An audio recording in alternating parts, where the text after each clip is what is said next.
हाय सांग मैंने पुणी थर स्वागत कर मो छटिया मिनी ब्लॉग को मुझे खांटी अनुगुलियाणी सीता आज दही बेसर पकईक गोटे भेंडी तरकारी बनईमी मोर विश्वास से आपण मानक बहुत पसंद आसो बिना पियाज रसुण सांग मैंने बहुत सहज उपाय एमती करके खाई पारे।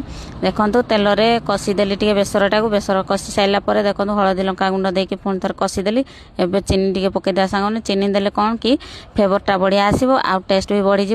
देखो जस्ट पानी देकी कषीदेली एवं कटा होता भेंडी को एवं भाजीदेवी मुझे काटी भेंडी एमती ही काटे चिरा चिरा करेनि। देखो लुण पकईदेली लुण पकईदेला पुणी थर कषीदेवी एवं रेडी हो भाजी हो भेंडीटा। देखो एवं दही पकईदेवा दही पकईला देखो सांग मैंने फ्लेवरटा केमती आसी आपण मैंने थरे करके खाई देखु प्लीज बढ़िया टेस्ट लगुच। एवं खाइबा को जाऊँ सांग मैंने आपण मानक अशेष अशेष धन्यवाद। एमती मो भिडियो रे जोड़ी होकर रही था मो भिडियो देखु मो भिडियो रे लाइक कमेंट शेयर करेंगे। आपण मानक अशेष अशेष धन्यवाद। जगन्नाथ आपण मानक बहुत खुशी रखी था। देखो एमती ही करके खाइबे कहिबे मते कमेंट केमती लगुच रेसिपी।